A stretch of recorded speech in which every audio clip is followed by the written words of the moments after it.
एक समय की बात है। भगवान गौतम बुद्ध अपने शिष्यों के साथ बैठे हुए थे और उन्हें उपदेश दे रहे थे। तब उन्होंने अपने शिष्यों से कहा, क्रोध इंसान का सबसे बड़ा दुश्मन है। क्रोध करने वाला व्यक्ति खुद को हानि पहुंचाता ही है, लेकिन दूसरों को भी हानि पहुंचाता है। वह प्रतिशोध की आग में जलता है और अपने जीवन को बर्बाद करता है। उनके उपदेश खत्म हो जाने के बाद उनके शिष्यों में से एक शिष्य खड़ा होता है और उसे बोलता है, तू एक ढोंगी है, तेरी बातें मनुष्य के रहन सहन से विपरीत है। तू जो भी कहता है उसे अपने जीवन में अनुसरण नहीं करता और दूसरों को यह सब करने को कहता है। जब उसका वह शिष्य गौतम बुद्ध को उल्टी सीधी बातें कह रहा था, तब गौतम बुद्ध ने कोई प्रतिक्रिया नहीं दी और वे शांत बैठे थे। लेकिन ऐसे में वह व्यक्ति और भी ज़्यादा गुस्सा हो गया और गुस्से में आकर उसने गौतम बुद्ध के मुंह पर थूक दिया। इसके बाद भी महात्मा बुद्ध को गुस्सा नहीं आया और वे शांत थे। उन्होंने अपने चेहरे से थूक को पोंछा और चुपचाप बैठ गए। यह सब देखकर उस शिष्य को समझ नहीं आया कि वह क्या करेगा। गुस्से में आकर वह उस जगह को छोड़कर चला गया और अगले दिन अपने घर पहुंचा।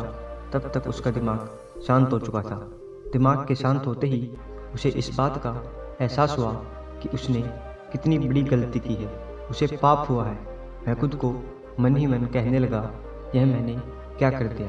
मैंने महात्मा बुद्ध का अपमान किया है। ऐसा पाप मैं कैसे कर सकता हूँ? मैंने बहुत बड़ी गलती कर दी। मुझे जाकर उनसे माफ़ी मांगनी चाहिए। यह कहकर वह तुरंत ही गौतम बुद्ध के पास चला गया, लेकिन गौतम बुद्ध उस स्थान पर नहीं थे। ऐसे में वह शिष्य जगह जगह भटककर उन्हें खोजने लगा। जैसे ही उसे महात्मा बुद्ध मिले तो वह उनके पैरों पर गिर गया और उनसे कहने लगा, मुझे माफ़ कर दीजिए, मुझसे गलती हुई है। मैंने आपका अपमान किया है। मैंने यह बहुत बड़ा पाप किया है। यह सब देखकर गौतम बुद्ध ने उससे कहा, शांत हो जाओ, क्या बात है, मुझे बताओ, तुम कौन हो? गौतम बुद्ध के यह पूछने पर वह शिष्य चौंक गया। वह सोचने लगा कि महात्मा बुद्ध मुझे कैसे भूल सकते हैं? मैंने तो उनका अपमान किया था। यह सोचकर उसने महात्मा बुद्ध से पूछा, मैं वही शिष्य हूँ जिसने कल आपका अपमान किया था और आप इतनी जल्दी मुझे भूल गए। महात्मा बुद्ध ने कहा, हमें कल की बातें कल पर ही छोड़ देनी चाहिए। वह अच्छा हो या बुरा हो, उसके बारे में बार बार विचार नहीं करना चाहिए। मैं बीती हुई बातों को पीछे छोड़कर आगे चलता हूँ और ऐसा ही हम सबको भी करना चाहिए। महात्मा बुद्ध की यह बातें सुनकर वह शिष्य और भी ज़्यादा प्रभावित हुआ और उनसे बोला, मैं आज से आपकी हर बातों को माना करूँगा। इस कहानी से हमें यह सीख मिलती है कि क्रोध करना इंसान के लिए सबसे खतरनाक है। यह मनुष्य का सबसे बड़ा दुश्मन है जो उसे बर्बाद कर सकता है।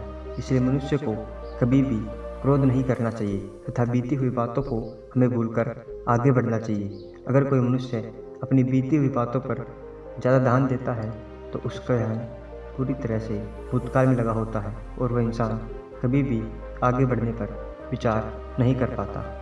इसलिए हमेशा पुरानी बातों को छोड़कर आगे बढ़ने की सोचें।